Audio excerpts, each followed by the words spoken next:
Big pass Divakara அடிச்சிருக்காங்க.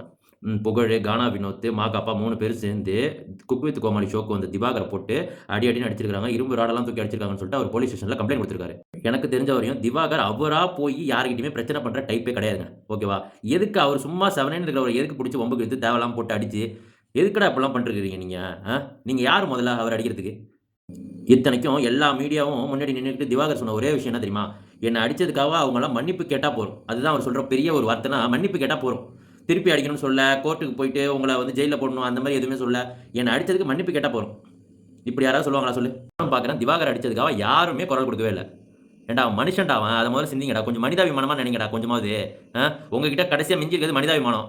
அதுவும் இல்லன்னா நம்மலாம் மனுஷங்களா வாழ்றதுக்கே தகுதி இல்லாதவங்கடா. நம்ம வந்து லட்சம் பேர் இருக்கானுங்க, கோடி பேர் இருக்கானுங்கலாம் நம்ம பார்க்கிறது கிடையாது. நமக்கு சரின்னு படுதா சப்போர்ட் பண்றது. அவ்வளோதான். இவங்களுக்கு இவ்வளோ ஹேட்டர்ஸ் இருக்காங்க, இவங்களுக்கு இவ்வளோ சப்போர்ட்டர்ஸ் இருக்காங்க. அந்த கணக்கே இங்க கிடையாது ராஜா. நான் முடிவு பண்ணிட்டு பேசுவேன். தைரியமா பேசுவேன் நானு. எனக்கு என்ன தோணுதோ பேசுவேன். இத்தன பேர் இவங்களுக்கு ஹேட்டர்ஸ் இருக்காங்க, இல்ல இவங்களுக்கு சப்போர்ட்டர் அதனால அவங்களுக்கு ஜால்ரா அடிக்கிறது, இவங்களுக்கு சிங்சான் தட்டுறது இந்த கதையே கிடையாது. ஐ ஸ்டாண்ட் வித் திவாகர் அவ்வளோதான். வினோத், புகழ், மாகாபா இவங்க பண்ணத நான் வந்து வன்மையா கண்டிக்கிறேன். யாரா இருந்தாலும் எப்புட்றா மேல கை வச்சு அடிப்பீங்க? இஷ்டத்துக்கு அடிப்பீங்க. அதுவும் புகழோட பவுன்சர் அவன் கூட இருக்கிற ஜிம்பாய்லாம் அடிச்சாங்கன்னு சொல்றாரு அவரு. என்ன தெனாவட் இருக்கு உனக்கு? கேட்கிறேன்.